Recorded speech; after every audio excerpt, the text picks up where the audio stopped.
During the first years of the American presidency, serving as Secretary of State was the stepping stone to the White House. Thomas Jefferson, James Madison, and James Monroe had blazed that trail.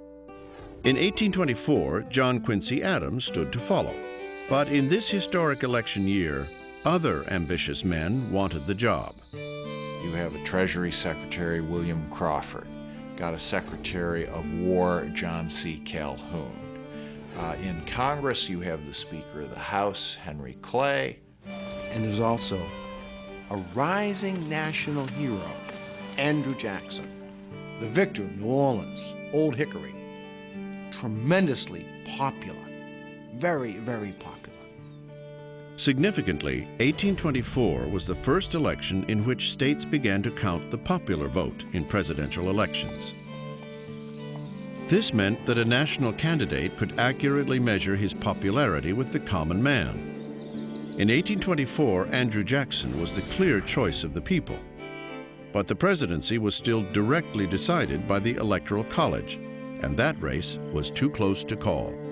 The way the four of them finish in the Electoral College is Andrew Jackson is first, John Quincy Adams is second, William Crawford is third, and Henry Clay is fourth.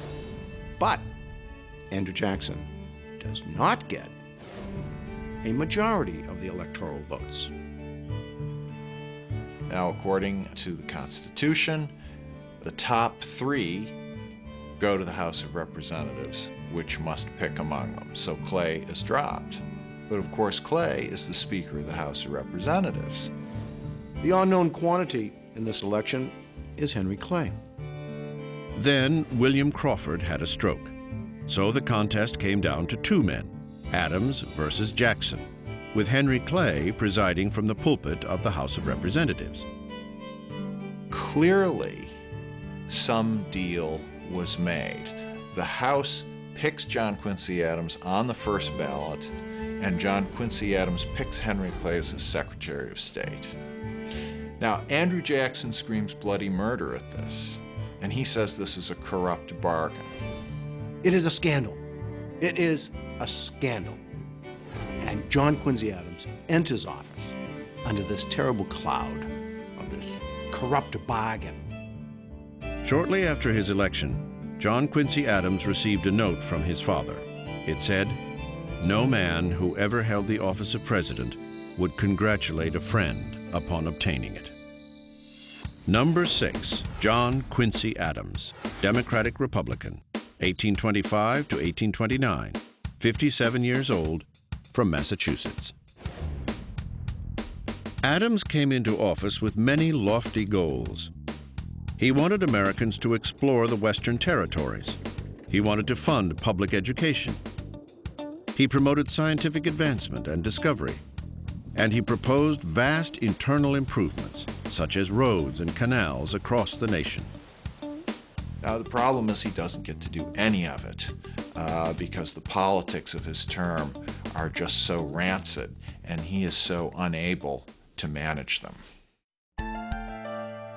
Before the oath of office had fully passed his lips, Congress began thwarting everything Adams wanted to do. This would haunt his presidency and leave Adams with few accomplishments. I think it's fair to say that the Jackson followers in both the House and the Senate wage a war of obstructionism in the 4 years that follow. And so it's a very ill-fated presidency. Adams' personality did nothing to help his presidential agenda. Yes, he was the son of a founding father and acutely aware of it. But he was also his father's son. John Quincy Adams tends to be somebody with a very strong self-righteous streak. Adams was physically short, pudgy, and stubborn like his father. And like Lyndon Johnson, he was a skinny dipper, although Adams took his morning swim in the Potomac River. He was also the first president to wear long trousers instead of knee breeches. John Quincy Adams came to the White House, much like George W. Bush did 175 years later, hoping to exorcise his father's political demons and retrieve a lost presidency. It's not as if he went into it by saying, I can do a better job than my dad by being more diplomatic or whatever. Quite the contrary. It was more like, I'm going to prove to those guys that my father was right. And of course, he went down the drain the same way his father did. More than anything, John Quincy Adams believed he could rise above the charge that he had gained the presidency through a corrupt bargain with Henry Clay. He did not worry about whether he himself had been corrupt, and I think that was part of his undoing. Seeking to prove his political purity, Adams refused to play the patronage game in Washington. This meant he would not hire people who were for him or fire those who were against him. The result was devastating. John Quincy Adams endures probably 4 years of what may be the most miserable presidency that any president has ever experienced. It is 4 years of unremitting attacks on him by the Jacksonians. In 1828, John Quincy Adams ran for a second term. But once again, Andrew Jackson stood in his way. In this election, American political opinion was sharply split. Those for Adams, who believed he deserved 4 more years, and those for Jackson, who believed their man had been robbed in 1824, the victim of the corrupt bargain. The one person who believed the charges absolutely, utterly, was Andrew Jackson himself, and he went home swearing eternal revenge, and he got it. The election of 1828 was the dirtiest campaign in history. I don't think there's any question about that. It was brutal. Jackson campaigned on his impressive war record. He was the hero of New Orleans, the conqueror of Florida, and a bona fide veteran of the American Revolution. But Jackson's past also included some unsavory behavior, which the Adams camp brazenly exposed. They accused him of being a gambler, a military tyrant. John Quincy Adams called him a barbarian. In this contentious election, character was the main issue. The people on each side did everything they could to smear the character of the other man. And in the case of Andrew Jackson, they are really beyond the pale. They attack Jackson, and they attack his wife, Rachel. And the attacks on Rachel Jackson are really merciless. The dirt on Rachel was that she had married Jackson in 1791 before obtaining a legal divorce from a previous marriage. The charge was true, but so old that no one expected it to be an issue. But then, in the heat of the campaign, a Cincinnati newspaper published the damning story. When that Cincinnati editor exposed the details of the fact that Rachel had lived in bigamy and that Andrew had lived in sin, you know that it tore his soul. He blamed Henry Clay for that. Henry Clay was a close friend of the editor, and while Clay denied it, Jackson never believed the denial. So he despised Clay for the corrupt bargain, but came to despise him even more because of that attack on his wife. The Jackson people responded with equally outrageous charges against Adams. They would reply that he lived with his wife before they were married. He provided a young American virgin for the pleasure of a Russian czar. He bought a pool table for gambling devices, broke the Sabbath. Important issues concerning government were ignored. Instead, campaign rhetoric focused on the personal lives and character flaws of the candidates. What kind of a human being do you want to be in the White House? Do you want somebody whose wife is a whore, which is essentially what they accused Mrs. Jackson of being? Or do you want somebody who pimped for the Tsar of Russia, which is what they said that Adams had done? I have to say this. The things that the Adams people said about Jackson were mainly true. The things that the Jackson people said about Adams were lies. In this election, the truth hardly mattered. Jackson's popularity with the common man proved to be overwhelming, and he won in a landslide. But the joy of victory didn't last. In December 1828, after buying her inaugural gown, Rachel Jackson died, suddenly, of a heart attack. She was 61 years old. This was a cruel blow to Jackson, and it would shape his presidency. Andrew Jackson is reputed to have remarked on the occasion of her death that he did, in fact, forgive all those who had attacked him personally, but that he would never, never forgive those who had attacked his wife. As for John Quincy Adams, he, like his father, was not gracious in defeat. He refused to attend Jackson's inauguration.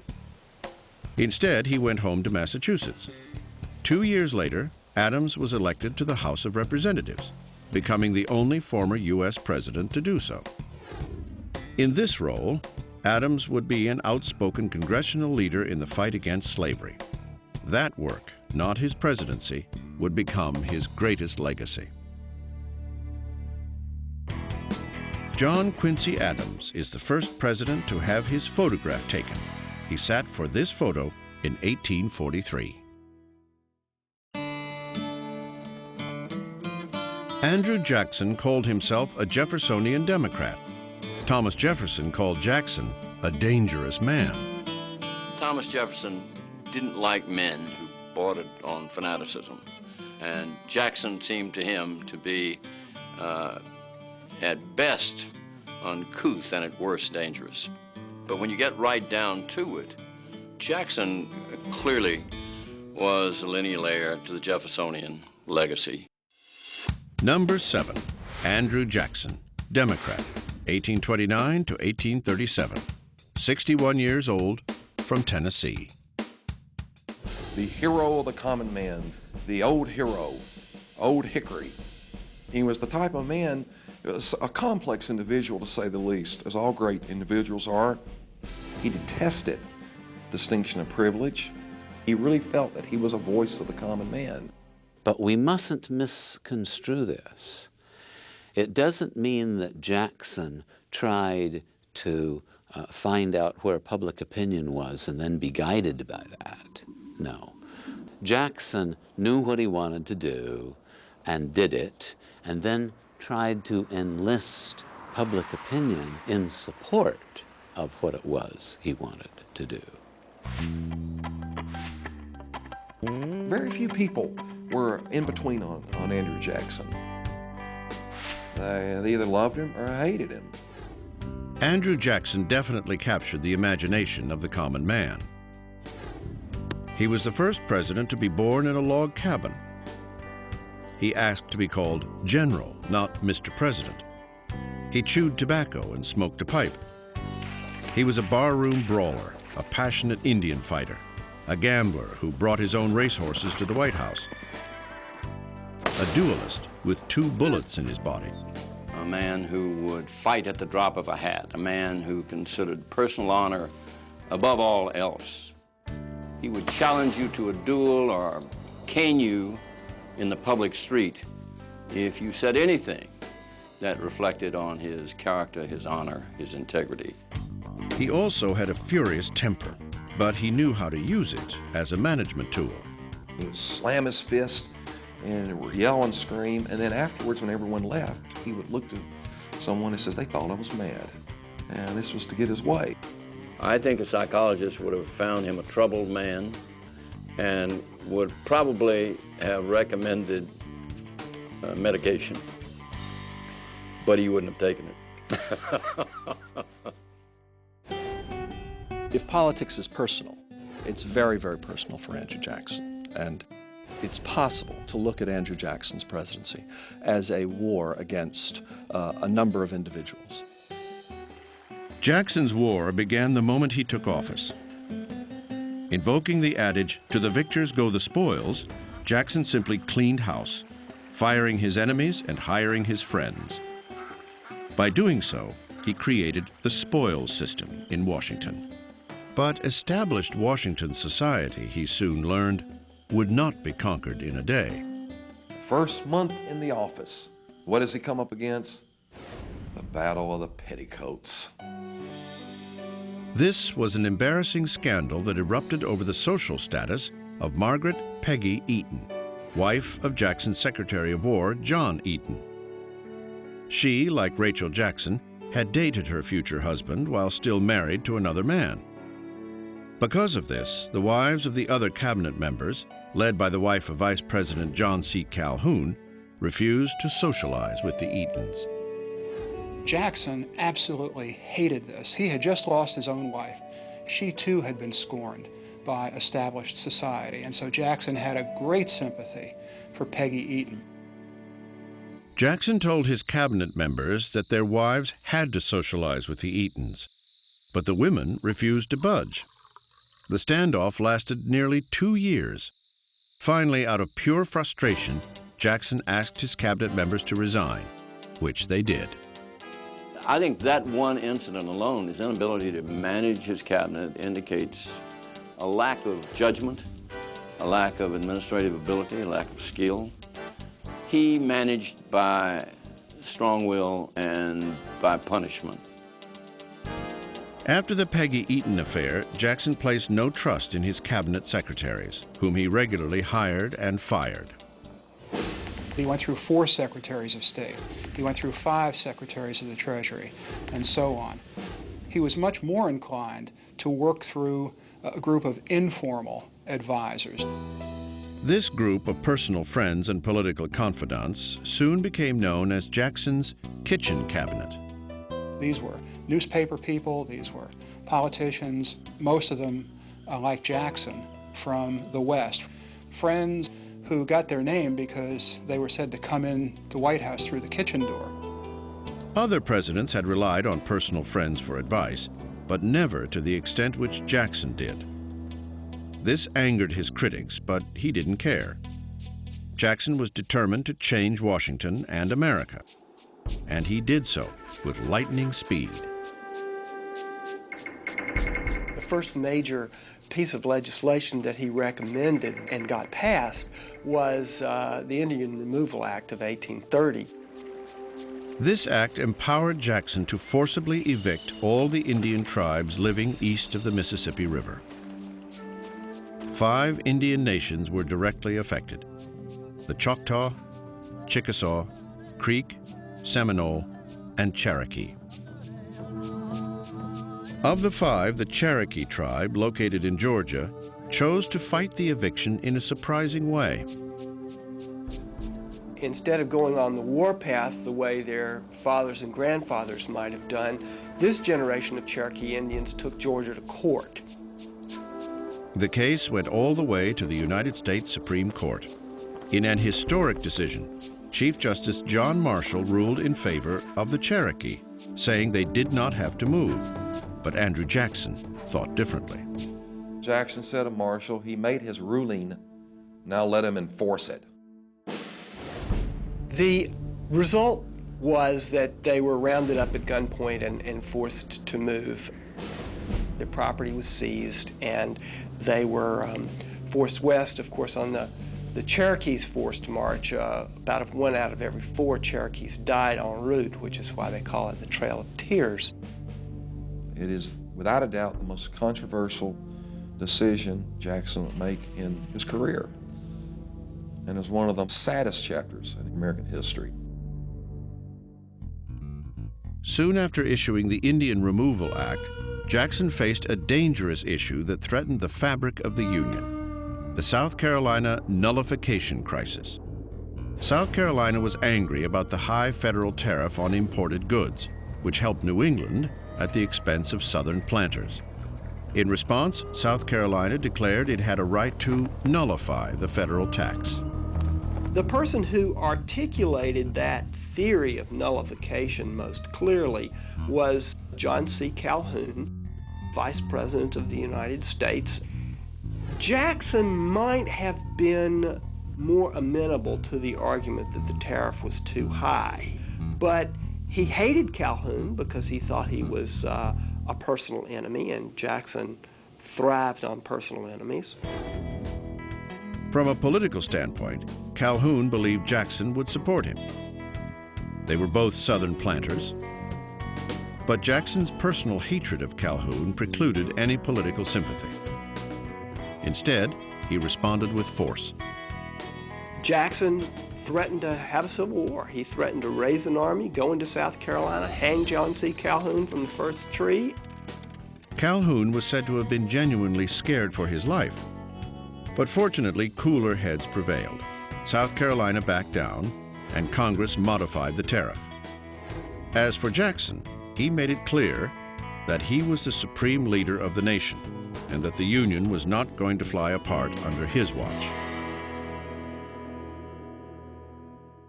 When Andrew Jackson ran for president in 1828, his opponents called him a jackass. Jackson liked the image so much, it became the mascot of the new Democratic Party.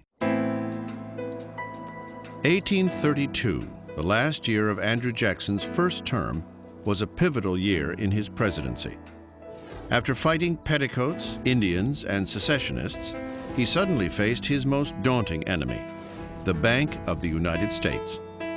The bank war was absolutely the central political controversy of his administration. The Bank War began in the summer of 1832, when Congress, led by Henry Clay, renewed the bank's charter, even though it wasn't due to expire until 1836. Clay pushed the bill through for political reasons and presented it to Jackson on the 4th of July. It's not immediately clear that Andrew Jackson has a problem with the bank, but once Henry Clay involves himself in the bank recharter, then suddenly it becomes a battle royal that Jackson has to involve himself in. Henry Clay was also running for president that year, and he was supported by the president of the Bank of the United States, a man named Nicholas Biddle. Both Clay and Biddle believed they could force Jackson to sign the bank bill. If he didn't, Clay would crush his bid for re-election. But the old general outflanked them. He's told that there is a cabal between Biddle and Henry Clay, and once Jackson thinks of the bank in those terms, then this is something that absolutely has to be vanquished in his mind. It becomes, in his term, the hydra-headed monster. He said to Van Buren, the bank is trying to kill me, but I will kill it. Typical of Jackson, he personified the bank fight by waging war against one man, Nicholas Biddle. Jackson saw Biddle not only as his own personal enemy, but the enemy of the people. The United States of America wasn't big enough for both Andrew Jackson and Nicholas Biddle. And Jackson wanted to make sure that it was Biddle who lost power. Jackson vetoed the bank bill, returning it with a simple yet powerful note in which he stated, "The bill to continue the Bank of the United States was presented to me on the 4th of July. Having considered it with that solemn regard to the principles of the Constitution which the day was calculated to inspire, and come to the conclusion that it ought not to become a law, I herewith return it to the Senate, in which it originated, with my objections." Nicholas Biddle called Jackson's veto a manifesto of anarchy. Jackson called it his mandate for re-election. Jackson saw this as an opportunity to strike out for the power of the ordinary citizen by smashing what he called the monster bank. He saw it as an absolute mandate of the people that he was right and the bank was wrong. In the end, Jackson's popularity won out. He crushed Clay in a landslide, then immediately moved on his mandate to close Biddle's bank. The bank still had 4 years left on its existing charter, and Jackson said, I don't want to wait 4 years. In the summer of 1833, while Congress was in recess, Jackson ordered his Treasury Secretary to redirect federal deposits from the Bank of the United States to various state banks. It was a very audacious move, in part because it wasn't even clear that what Jackson wanted to do was legal at all. His first Secretary of the Treasury wouldn't do it. He replaced him. The second Secretary of the Treasury wouldn't do it either. He fired him. So he went through 3 secretaries of the Treasury before he installed one who would withdraw the money the way he was told. And when that was done, Jackson's enemies absolutely went ballistic. It was a power play of ultimate dimension. When Congress returned and found out what Jackson had done, they censured him for his actions. The first and only president to be censured. As soon as the Democrats gained control of the Senate, however, they had the censure not merely rescinded, not merely repealed, but expunged, as if it had never taken place. By 1836, the Bank of the United States was dead. Unfortunately, Jackson did not have a substitute for the Bank of the United States, and this would cause a lot of problems in Martin Van Buren's administration. Andrew Jackson's presidential legacy is, perhaps, the most complicated in American history. Without question, he changed the presidency, giving it more power by imposing his will on the economy, the government, the landscape, and the people. And by doing so, he forged the future of the nation. Jackson was the only president where a whole age would be named after him, the age of Jackson. And as one journalist would write, that the coming generations would be very proud to be born in the age of Jackson. But for the men who followed in his mighty wake, the age of Jackson would be a very bumpy ride. Under Andrew Jackson, the United States government was completely debt-free for the first and only time in history.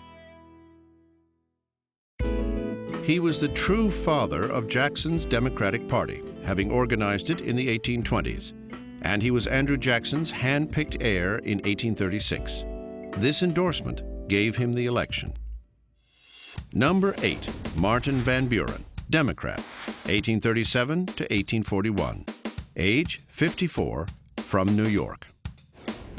Van Buren was the ultimate political protege and the ultimate political machine politician. The skills he had as kind of a backroom political organizer were great at making him a builder of a political party, but did not serve him so well in terms of actually leading the nation as president. Van Buren loved the good life, and I think in a way that he wanted to treat the White House as a kind of reward for a lifetime of hard work. Unfortunately, history didn't cooperate. He got branded with a reputation that was almost entirely undeserved, and that is he got the reputation of being somebody who was a kind of wannabe aristocrat and was decorating the White House with gold-edged faucets and golden goblets and things, none of which was true. But Van Buren conducted himself in such ways that it seemed like it might be true. He's seen as a man who is characterized, at least anyway, by his enemies, as an effete dandy. A man who perfumes his whiskers and who wears a corset. It's not the kind of image which is really going to work very well in the rough and tumble world of American politics of the 1830s and the 1840s. When Van Buren took the oath, he certainly inherited the high hopes of Jackson's presidency. But he also inherited the financial ruins of Jackson's bank war. No sooner is he inaugurated than the Panic of 1837 begins. Van Buren got socked right off the bat with having to respond to an enormous crisis of unemployment, of bankruptcy, of economic depression in all its ways. And it gets progressively worse as time goes on. In fact, there's another panic in 1839. The one in 1839 was even worse. It was caused fundamentally by a glut in the cotton market. And of course, cotton production was the backbone of the American economy. So when the price of cotton collapsed, the American economy collapsed. No president had ever had to deal with anything like this before. I don't know that any president would have been up to the job, but Van Buren certainly wasn't. As a man who had spent his entire career straddling the fence on issues, Van Buren was incapable of making tough decisions, such as the annexation of Texas. He ducked that question, fearing it would inflame the brewing slavery issue. As for the ailing economy, he had no real plan. By the time 1840 rolled around, the country was in such a deep depression that it would have been obvious to all observers that Van Buren was bound to lose, that the Whigs could have run anybody and beaten Van Buren, and if they had known that, the Whigs would have run Clay. But instead of nominating Henry Clay for president, the new Whig Party chose William Henry Harrison because they believed he was the candidate who most resembled Andrew Jackson. Harrison had been a frontier general and an Indian fighter. But more importantly, he supported the rechartering of the Bank of the United States. The election of 1840 was a flamboyant affair, the first presidential campaign to feature open public rallies, songs, and slogans. They would roll out the cider barrel when Van Buren's people would start to speak, as well as the image of the log cabin, and with chants of, Van, Van, he's a used-up man. They called Van Buren Martin Van Ruin. In contrast, William Henry Harrison was touted by his old war nickname, which he got while fighting Indians at the Battle of Tippecanoe. Tippecanoe and Tyler too was the slogan. John Tyler, of course, was Harrison's running mate. One of the great symbols of the campaign of 1840 is the log cabin. William Henry Harrison wasn't born in a log cabin, but nonetheless this becomes sort of the enduring symbol of that campaign.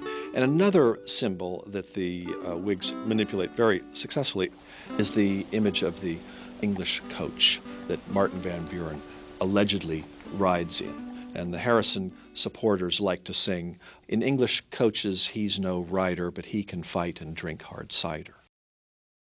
Harrison took his lumps from the Van Buren camp as well. More than anything, they attacked his age. People accused him of being too old and of being a sort of phony Jackson, a phony general. They even called him a granny general. But ultimately, it was the economy that decided the election. Number 9, William Henry Harrison, Whig, March 4th to April 4th, 1841. 68 years old, from Ohio. Poor Harrison felt it necessary to give a very long and learned inaugural address, probably because in the campaign it had been suggested that he was a simple homespun guy.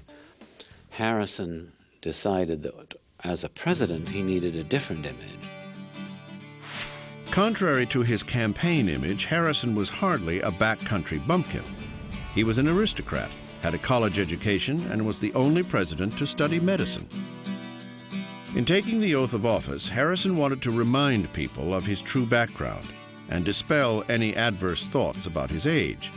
So he gave the longest inaugural address in American history, nearly 2 hours. He insisted on speaking on a cold March day with no hat or overcoat, and somehow he caught a cold, and the cold turned to pneumonia, and in the end, the poor man died. Just 31 days into his administration, William Henry Harrison became the first U.S. president to die in office. Vice President John Tyler was playing marbles at his home in Virginia when he learned of Harrison's death. He immediately went to Washington to assume the presidency. But there was no clear constitutional guideline for succession. That set the stage for another epic battle in American political history. After becoming president, John Tyler refused to name a vice president. He served his entire term without one. He was a Southern gentleman from the planter aristocracy with a rich background in politics. He'd served in the House of Representatives and the Senate, been governor of Virginia, and was a consummate Washington insider. He believed in states' rights and felt strongly, like Thomas Jefferson, that too much power had been vested in the federal government. And yet, also like Jefferson, he expanded that power once he became president. Number 10, John Tyler, Whig, 1841 to 1845, 51 years old, from Virginia.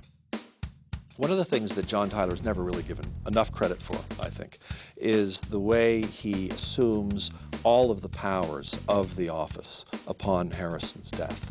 He gives an inaugural address 3 days after he takes the oath of office and essentially sends a message to members of the Whig Party and to the nation at large that he is in charge. And he proves that in the years that follow. He was a thin man, delicate blue eyes. He felt that Congress should make policy, and this gave many the impression of him being weak. And this was a great misconception.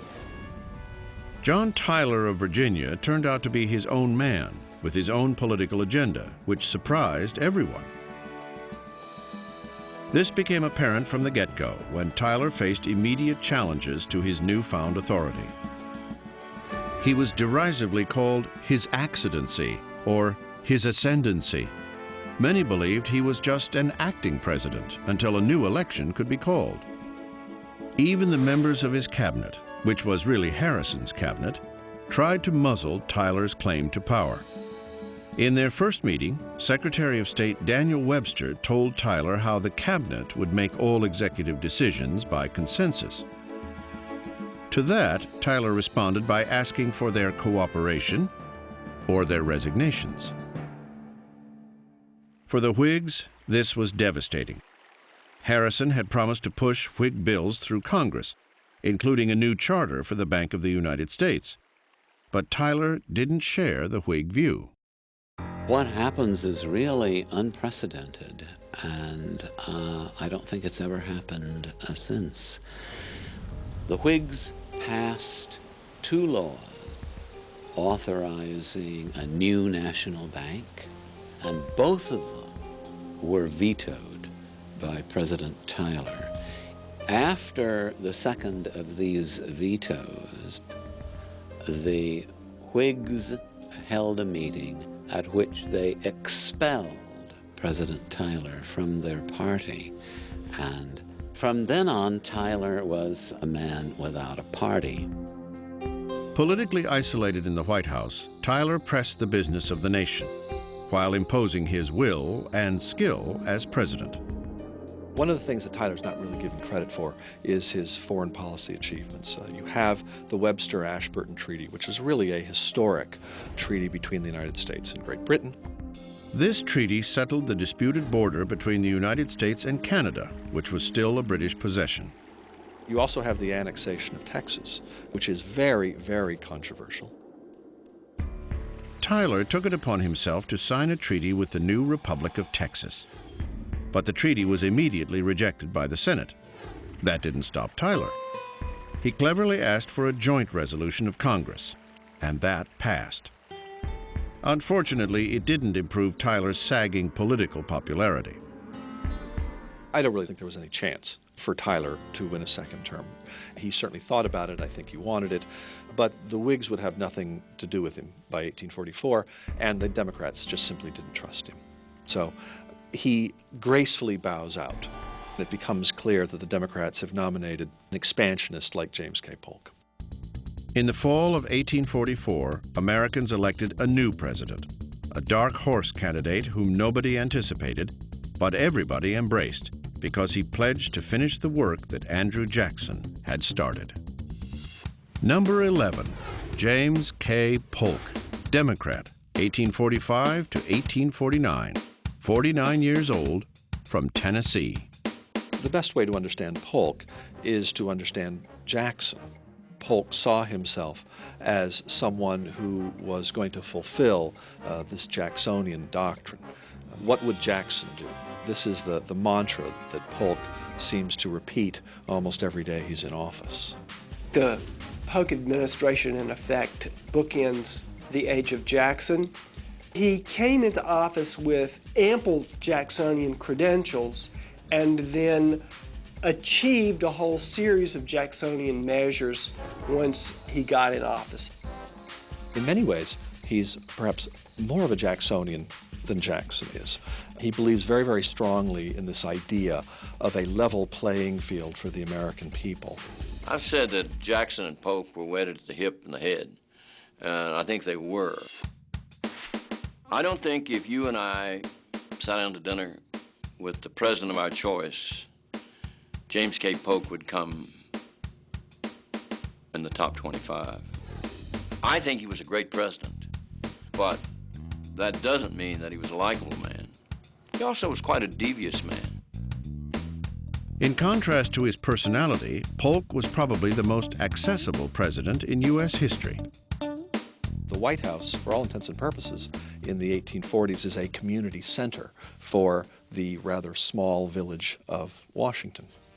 The Marine Corps Band plays on the White House lawn every Wednesday, and this is open to the public.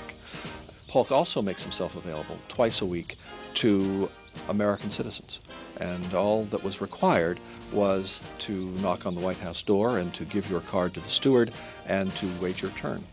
Polk really does see himself as the first servant of the people. Polk is often called the hardest working president in U.S. history.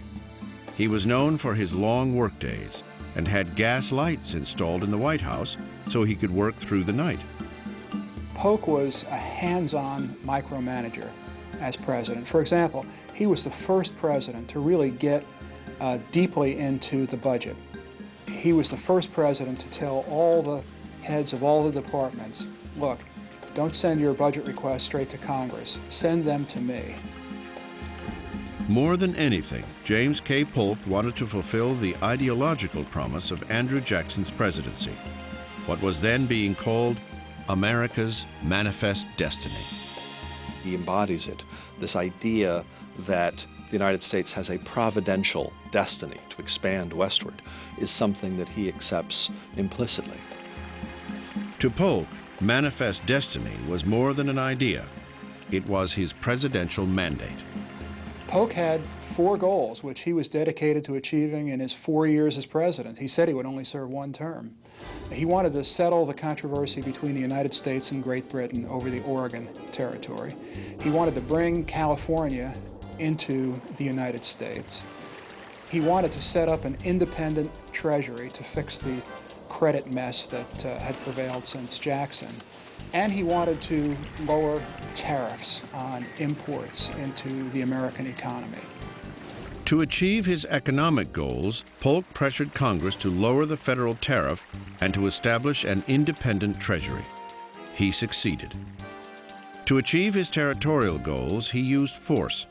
First, he threatened war with Great Britain to gain the Oregon Territory. The cry was raised, 54-40 or fight, 54th parallel, 54-40 or fight. And to his credit, he did not draw the line in the sand on that, end up the 49th parallel. Then he actually went to war with Mexico to settle the Texas border and acquire the Southwest and California. The Mexican War, fought between 1846 and 1848, came to dominate Polk's administration. And that, along with the acquisition of the Oregon Territory, became the legacy of his presidency.